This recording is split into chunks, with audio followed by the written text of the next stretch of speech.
Après la lettre pastorale appelant chaque citoyen à prendre ses responsabilités, l'armée togolaise persisterait-elle à servir servilement et éternellement la dictature et ses forfaitures au Togo?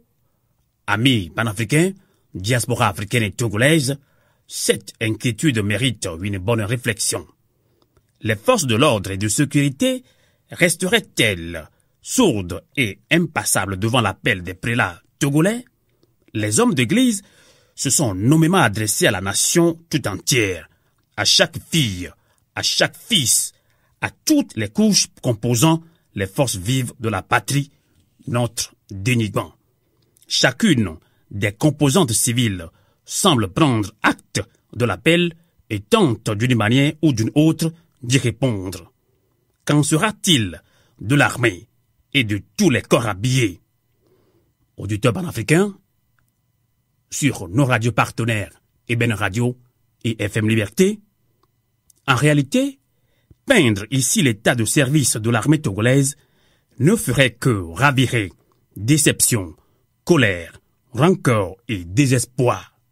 Tellement la mission et la raison d'être originelle de cette institution sont galvaudées, tronquées et surtout souillées d'une quantité incommensurable de sang d'innocents citoyens bassement versés. À quand un sursaut républicain de l'armée togolaise? Jusqu'à quand les paisibles citoyens togolais espéreront un acte digne d'une grande muette républicaine? N'y aurait-il que des ennemis de la République au sein de cette armée? Le respect du moindre principe sous-tendant son existence releverait-il à jamais de l'impossible? Ces préoccupations nous amènent à une réflexion approfondie.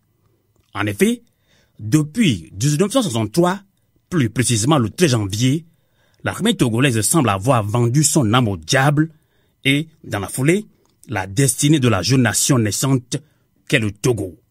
Depuis lors, jusqu'à ce jour, en passant par les conséquences gravissimes du coup de force électorale d'avril 2005, cette armée a été de tous les coups foireux, tordue et préjudiciable à la bonne marche du Togo, pays ayant vocation à être ou devenir l'or de l'humanité. Le pauvre Togo est devenu la risée sous-régionale, voire du monde par la seule volonté de son armée.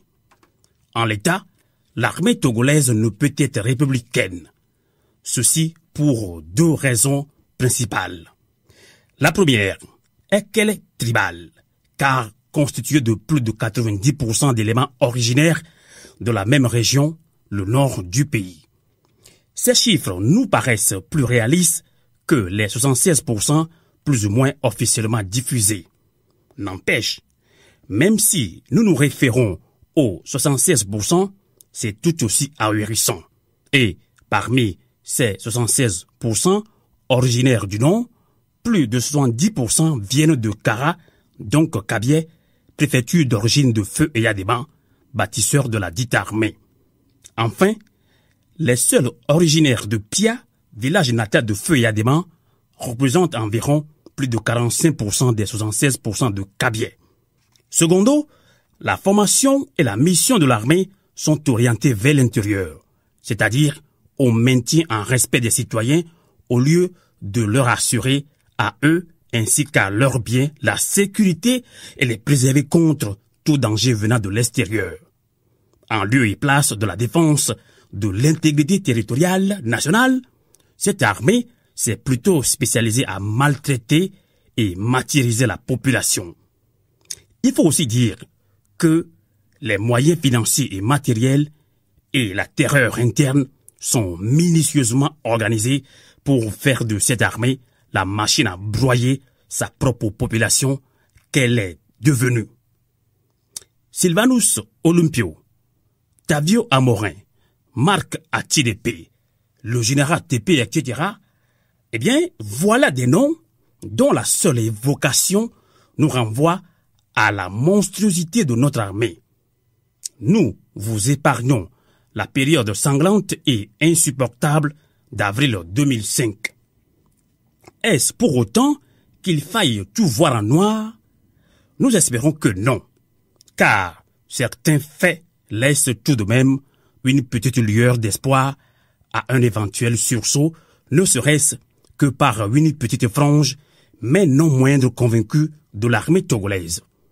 Parmi ceux qui ont osé et qui sont encore de ce monde, nous pouvons citer Akila Essor Boko, Olivier Poko Ama, tous deux officiers supérieurs de l'armée togolaise.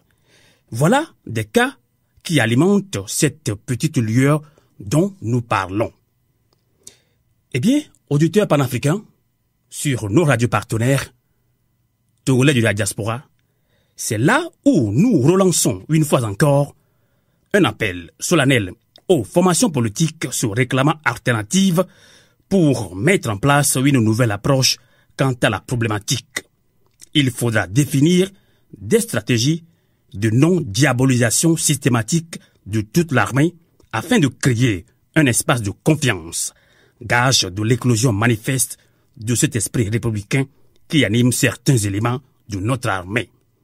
Des François Boko et Olivier Ama, il y en a pléthore en son sein. Ils ne demandent qu'à s'inscrire dans la résonance de la lettre pastorale.